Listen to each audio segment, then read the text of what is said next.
You've seen the posts, write off your whole vacation, put your kid on payroll, pay zero taxes, buy an airplane, pay no taxes. No, social media is full of bold tax advice that sounds too good to be true because often it is. In this episode, we're breaking down some of the popular tax saving tips floating around and showing you what works for you in the business and the IRS. We'll walk through why the write off your life mindset can get you in trouble, the real rules around having kids on payroll, and then when tax savings can actually harm business prosperity. We're not here to scare you, but if you're running your business based on TikTok tips, it's time to check your blind spots. Let's clear up the confusion so you can keep more of your money and sleep at night. Thank you for joining us this week on Unfiltered Profit. I am Caitlynn here with Seanna, and we're really excited to kind of dive into something a little more edgy maybe, or popular, especially with the new tax bill that came out. I think this is going to go a little bit crazy. So we've got the old rules, and eventually we'll talk about the new stuff, but social media is blowing up right now with things that aren't quite true all the time. I am so excited to dive into this. I'm also excited to talk about our most outrageous tip that we see, because I think we've shared some of our background at this point. Caitlynn and my husband are both pilots. My husband is an airline pilot. He just started at United, and he's flying with a lot of captains, and they make a lot of money. And so then they offer tax tips, and my husband gets excited, and he comes home to me and he's like, I can start a business and write such and such and such off, and that will save us in taxes. And I'm like, yeah, no, sorry, babe, we can't do that. And he gets very angry. He's like, I don't like talking to you anymore. I'm like, I'm not risking my CPA license because of some thing that you heard from a captain. So we're not doing that. But yeah, so I'm excited to dive into this, because between social media and just the conversations you have with friends and family, there's a lot of stuff, right? Your hairdressers, I swear everyone becomes like a tax expert when you bring up that you're starting a business or that you work in taxes. It's absolutely wild. But the problem is we've got actual tax professionals, or people who claim they're tax professionals, putting this out there, which is incredibly frustrating. Yes. Because you just can't explain it in 15 seconds. And we can't even explain it all on this episode. Like, that's why you have a professional with you walking alongside as you do these things. But I do want to just jump on that piece though, and remind everyone that there are a lot of different backgrounds of individuals that file taxes. So you do not have to be a CPA to file taxes. There are other paths there, just like there is no qualification for doing bookkeeping. Anybody on the street can just say, hey, I'm a bookkeeper. So you do have to really pay attention to the background of who you're listening to when it comes to these sorts of tips, and also just judge their risk aversion or risk-seeking behavior. Yes, and that, does align. That's something that you probably should talk about. But yes, as Seanna pointed out, to file taxes, all you have to do is have a P10, and those cost $35 on the IRS website. Like, the barrier to entry is really low, and a lot of those folks sometimes will use things like a TurboTax, which is not authorized to be used in that way, just like you can find a bookkeeper who has no accounting experience. So it is important to be careful who you're listening to, who you're hiring. CPAs and EAs did go through a certification in order to get to where they are. So that is just something to bear in mind. Not that there aren't talented, non-certified tax preparers out there, just that you need to suss out which one is appropriate and not for your business. And as our own qualifier here, Caitlynn and I are both CPAs. We are not going to do anything to jeopardize our licenses. This podcast is for informational purposes only, however. We are not your CPAs. You are not in a consult with us, but this one was fun. I fed TikTok kind of like some questions. I was like, show me some tax advice. And after a couple swipes, I finally started getting it. And I think the most outrageous one that I told you about was a tax professional saying that if you want to pay zero taxes this year, you should go buy an airplane. And I wish I was kidding.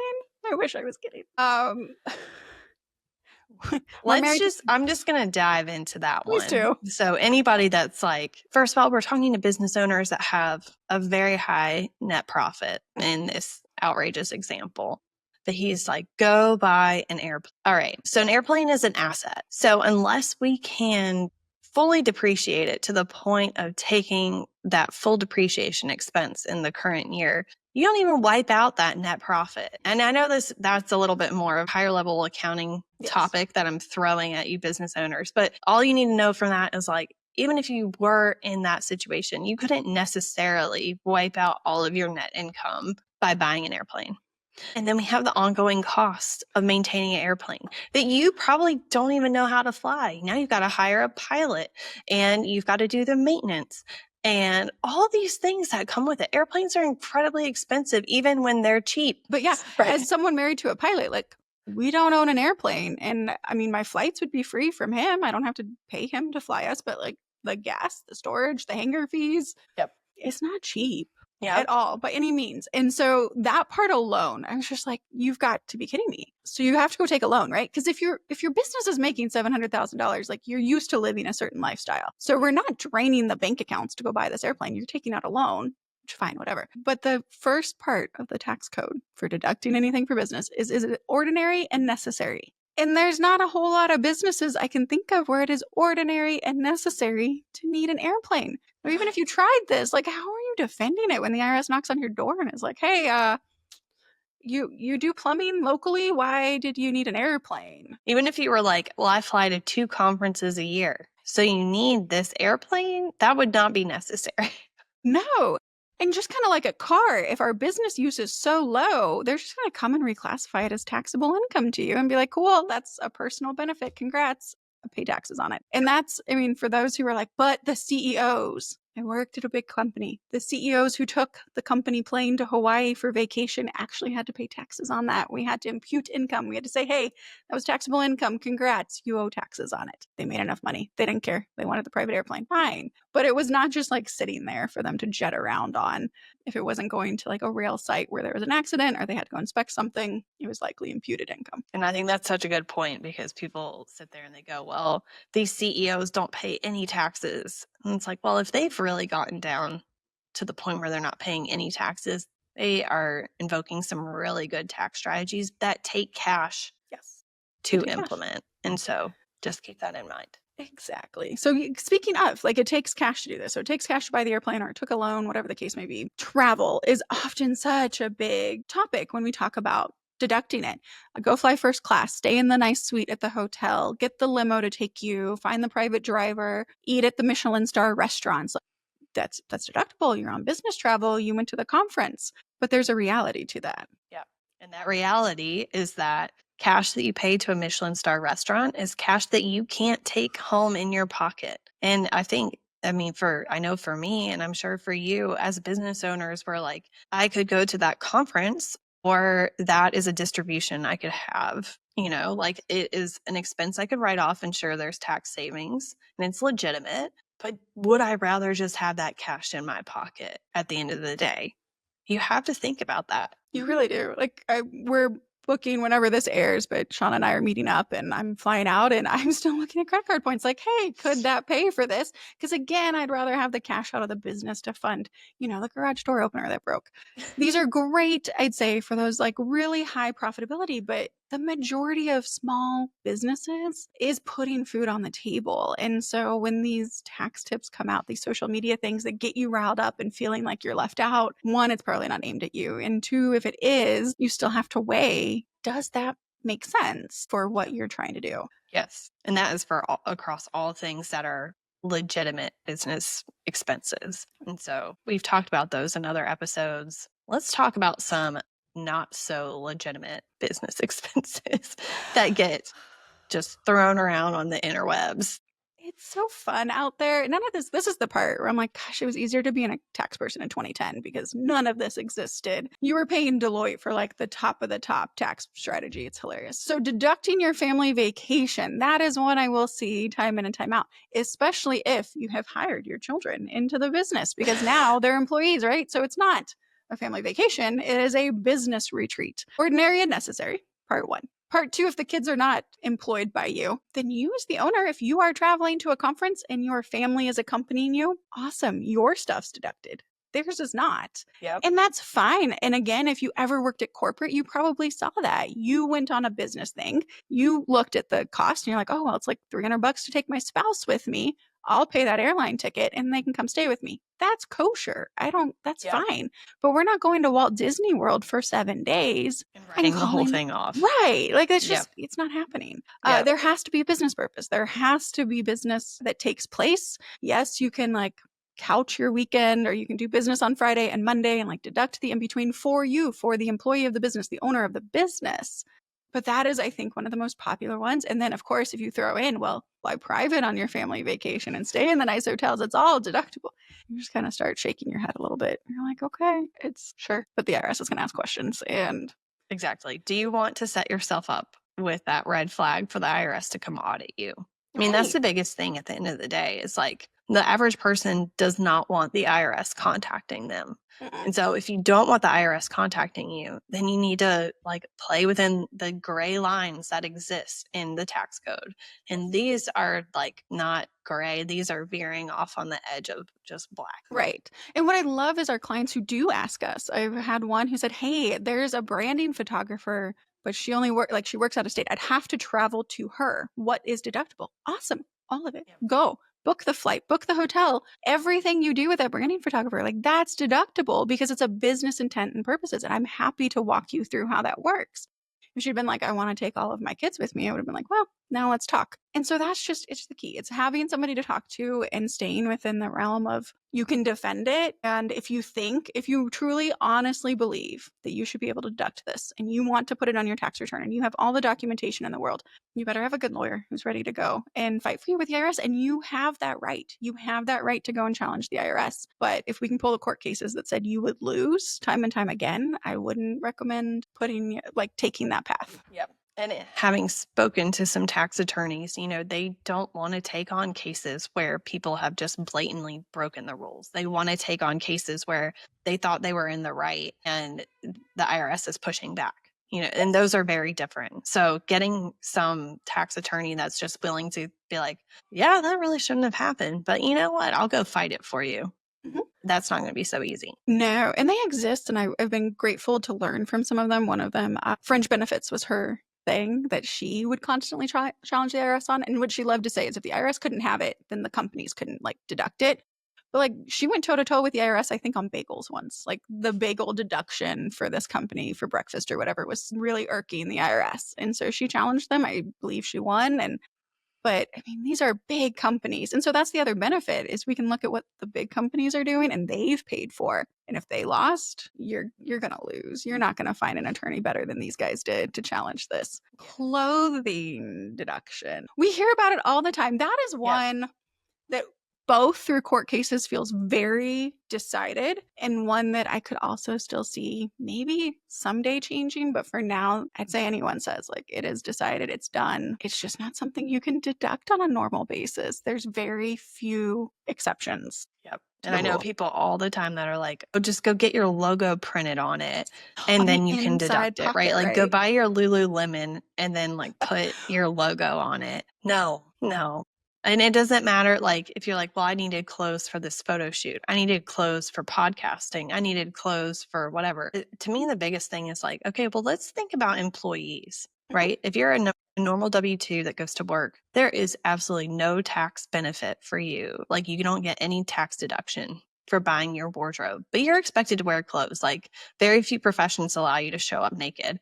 So and I'm not saying that there aren't benefits to being a business owner, but free clothing, free quote unquote, deducted clothing is not one of them. Sure, you can buy shirts for your company with your logo on it and give your team some apparel. And there are those aspects of things, but you're not going to be able to write off every clothing purchase you make just because you're a business owner. Yeah, my favorite was, again, from a lawyer, a tax lawyer, was if you can wear it to Walmart, you're not going to get to deduct it.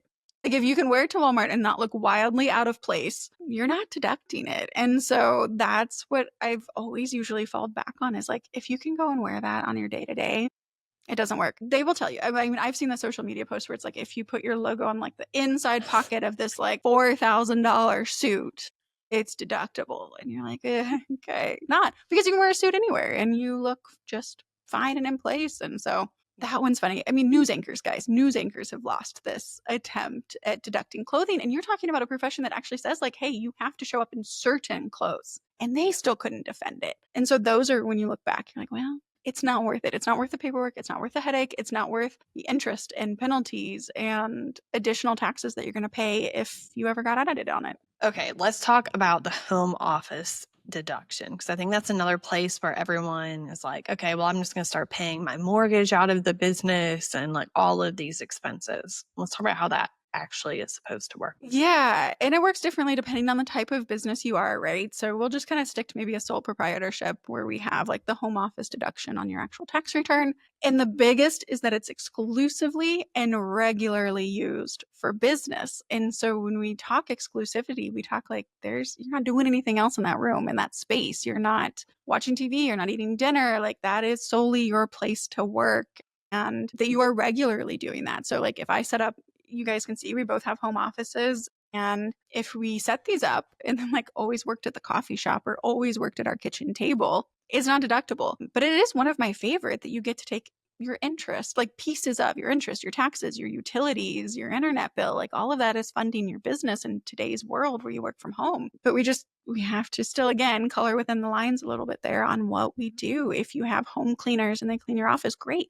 You have to 1099 them if you want to deduct it. Like those are just the things to keep in mind. You get to take that percentage. Percentage, yeah. So it's square footage based. So what's the square foot against the square foot and measuring that out. And it's a totally legitimate deduction that just gets abused. And that's the piece to keep in mind. The other thing is like whenever you take depreciation on your house, if you ever sell your house, you're actually creating like a taxable event in the future. Totally fine. Just be prepared for that. But yeah, so we're not having home offices that like are also doubling as our homeschool or whatever the case may be. You just need to stick to those rules. And those ones, again, pretty clear. This one I'd say probably is abused a little bit less than like the Augusta rule. I'm sure you've heard that one time and time again, where it's like, well, you can rent your house out for 14 days tax-free to your business if your business holds meetings at your house.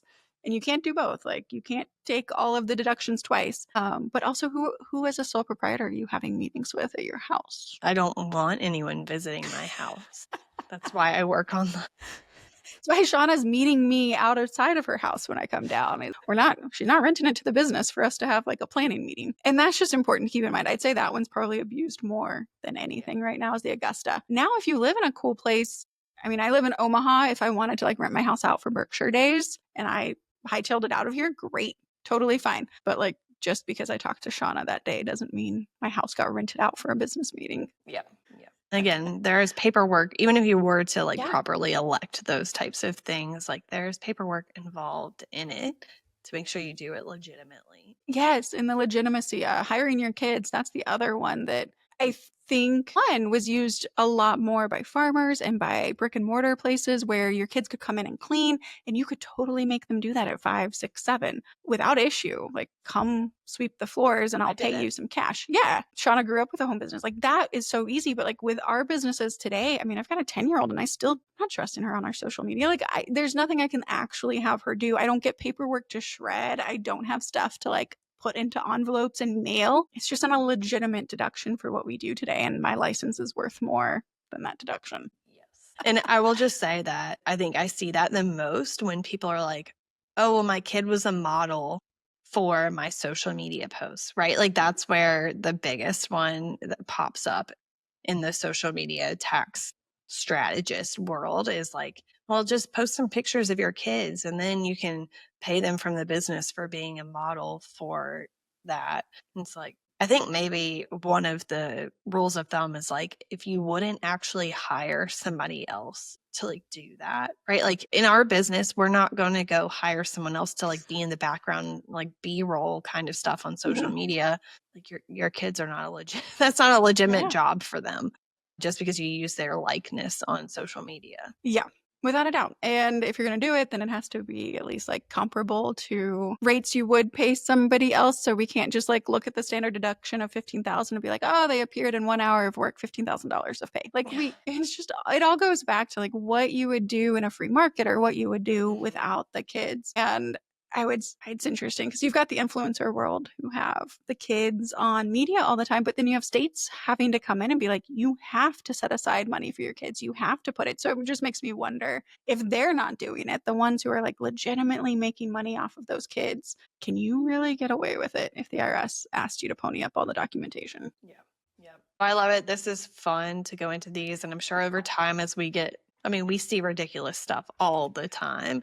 And as we build in a little bit of distance between when it's posted and when we talk about it, as to not call anyone out directly, Yes. we will do more of these episodes just to keep everybody on the straight and narrow, or the nice. We'll play in the gray, but the right gray area. And that's you as a client. That's what you get to decide. I do have clients who are like, I never want to touch the gray area. I only want to do what's right. And I have the ones who prefer the gray, and that's fine. We'll present you all of the information. It's just another reminder. It's okay to watch all of this, but just like anything, it's with a grain of salt, and check back with your professional. We might just kind of giggle when you send us something, but I'm always happy to answer those questions. And mostly I'm giggling at the professional who dared to put it out online. So not you. Ask away. We're happy to dispel any rumors or tell you where the truth lies within those 15 seconds. Yes. And if you would like some tax planning from some CPAs that know what the gray area is and can advise you well, head to our website, fill out the inquiry form. We're happy to meet with you, discuss where you're at, and see how we can help you have the best tax strategy that feels good for you personally and for you and your business. Thank you guys so much, and we'll see you next time on Unfiltered Profit.